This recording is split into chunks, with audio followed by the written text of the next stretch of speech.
Je dirais plusieurs choses. Moi, dans mon parcours personnel, j'ai été marqué par les JMJ. Quand je dis mon parcours personnel, c'est pas comme jeune, parce que ça n'existait pas encore, mais vraiment comme jeune prêtre. Et puis j'ai accompagné aussi beaucoup de jeunes vivant ce temps-là comme un temps tellement important dans leur vie qu'on pouvait dire qu'il y avait un avant et un après les JMJ.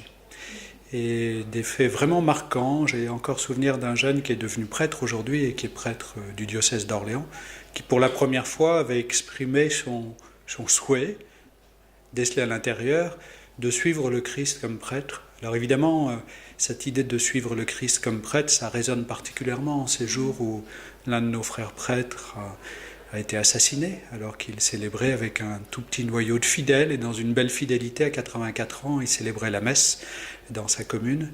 Donc vraiment, ce sont des temps très forts pour la vie des jeunes et parfois je me dis pour les nouvelles générations, les générations d'aujourd'hui, s'il n'y avait pas eu ces lieux de ressourcement communautaire, du style JMJ ou aussi rassemblement provoqué par la communauté internationale de Thésée ou la dynamique de Paray le Monial, enfin tous ces lieux où des jeunes vont se ressourcer avec des alter-ego de leur génération, peut-être que notre Église de France serait bien plus mal qu'elle ne l'est aujourd'hui, elle est belle et vivante.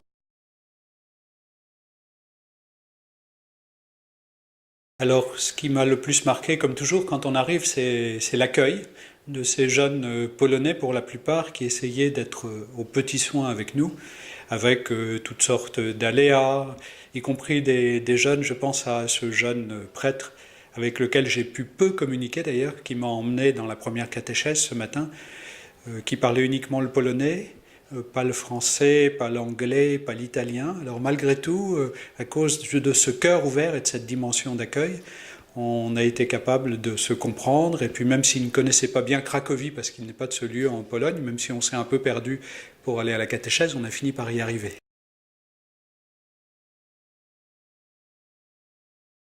Alors moi j'aurais envie de leur dire évidemment de relayer l'appel du pape, d'autant plus qu'il est extrêmement d'actualité, cet appel à vivre la miséricorde.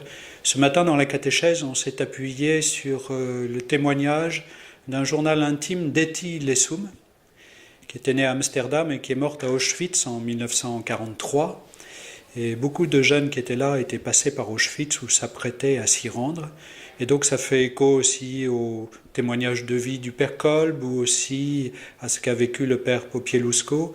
Alors elle disait, au cœur du drame, puisqu'elle a écrit ce journal quand elle était à Auschwitz, elle disait à chaque nouvelle cruauté, il faut ajouter un supplément de bonté et d'amour gagné sur nous-mêmes. Donc j'aurais envie de dire le combat de la miséricorde, pour ne pas répondre à la haine par la haine, mais à la haine par l'amour, c'est un combat à mener en nous, et nous ne pouvons pas le mener si nous nous appuyons que sur nos forces, parce qu'humainement parlant, c'est impossible. Il faut vraiment s'appuyer sur le don de Dieu, sur sa grâce.